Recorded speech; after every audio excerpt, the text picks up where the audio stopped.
David R. here. Today I'm going to talk to you about this book, The Beginner's Guide to Stoicism, Tools for Emotional Resilience and Positivity by Matthew J. Van Natta.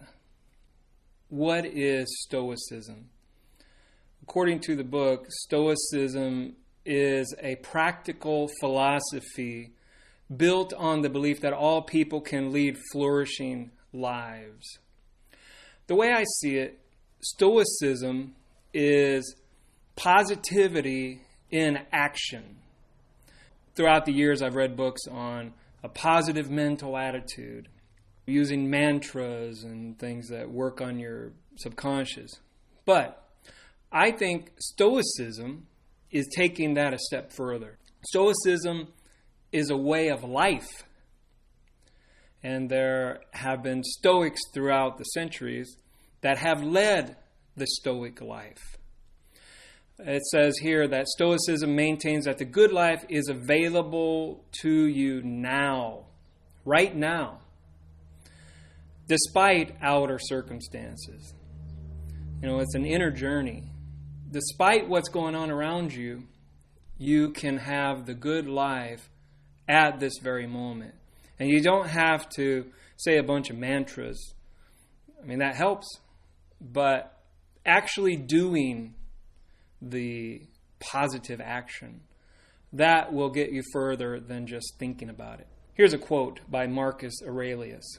Everywhere, at each moment, you have the option to accept this event with humility, to treat this person as he should be treated, to approach this thought with care so that nothing irrational creeps in. Stoic training centers around 3 disciplines and 4 virtues. The 3 Stoic disciplines are the discipline of desire, the discipline of action, the discipline of Ascent. The discipline of desire entails that you realign your values as you work to desire only that which is in your complete control. I'm not going to desire to be a pro football player, but I can desire to be a writer, perhaps a novelist or a screenwriter, because that is within my control. But whatever is outside of my control is not something I need to focus on. Here's another quote by Marcus Aurelius. As long as you do what's proper to your nature and accept what the world's nature has in store, as long as you work for others' good by any and all means, what is there that can harm you? The second discipline, the discipline of action, relates to seeking healthy, positive relationships with everyone you meet. And this is even people who don't reciprocate.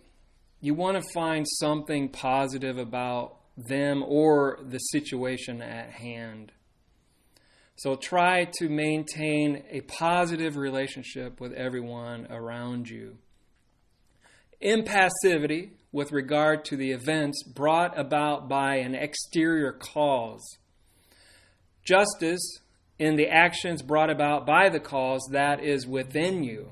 In other words, let your impulse to act and your action have as their goal the service of the human community, because that, for you, is in conformity with your nature.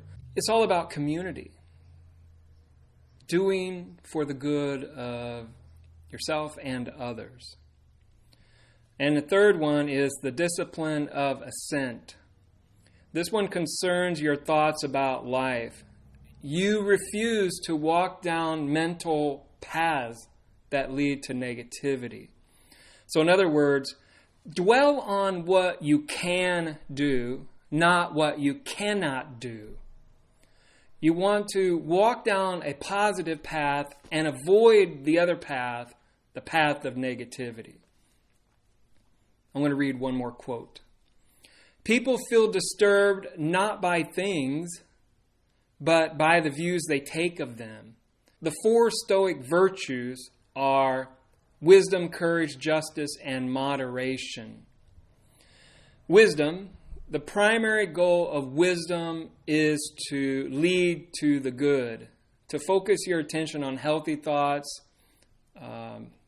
opinions, desires, and aversions. Like I said, you want to go down the positive road and avoid the negative road. Wisdom can be subdivided into good sense, good calculation, quick-wittedness, discretion, and resourcefulness. All of those things will help you lead a better life. 2, courage. Courage is mastery over fear. Yeah, that's a tough one for a lot of people. You know, if the media happens to tell everybody to be afraid of something, the masses get together and there's a hysteria. Courage can be broken down into endurance, confidence, high-mindedness, cheerfulness, and industriousness. 3, justice. Justice means more than abiding by the law. Stoics consider morality justice. And this can be broken down into honesty, equity, fair dealing, goodwill, benevolence, and kindness. So yeah, morality equals justice. Moderation is the last one. Moderation is control over desires. Moderation can be divided into appropriateness, modesty, and self-control. Well, self-control says it all. But moderation is difficult, I think, for a lot of people, including myself.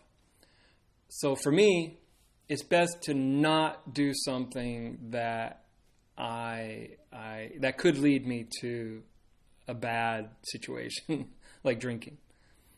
The opposite of virtues are indifference. And these are things that are beyond your control. Now, I think that you can control these a little bit, but not 100%. Like maybe it's 50-50. Like your body. You can eat right, exercise, meditate, do whatever it takes to stay healthy. But you can still get a disease, or you can still catch a cold, or you can harm yourself in other ways. These things happen. So it's 50-50. Your job, you don't have complete control over, but you do have some control because you work hard, you might keep your job. You don't work hard, you'll lose it. But at the same time, if there are layoffs, then your job is gone. Your reputation. Maybe you said something 20 years ago. Now you're running for public office, and that person comes forward and ruins your reputation. And the last one is your property. Maybe a tree falls on your house, destroys it. Well, there goes your property, So these things you can't control 100%, but they're not completely out of your control. Now, focus on what you can control. Epictetus says that there are 4 categories of things that you can control. Your opinions about life, how you view life, your perception of it. What you pursue in life, what you go after, what you desire. What you want and what you don't want. The way I see it, focus on what you do want and ignore what you don't want. Because you don't want to become what you don't want. I'm going to leave you with this quote. When you do a thing because you have determined that it ought to be done, never avoid being seen doing it, even if the opinion of the multitude is going to condemn you. For if your action is wrong, then avoid doing it altogether. But if it is right, why do you fear those who will rebuke you wrongly? Epictetus.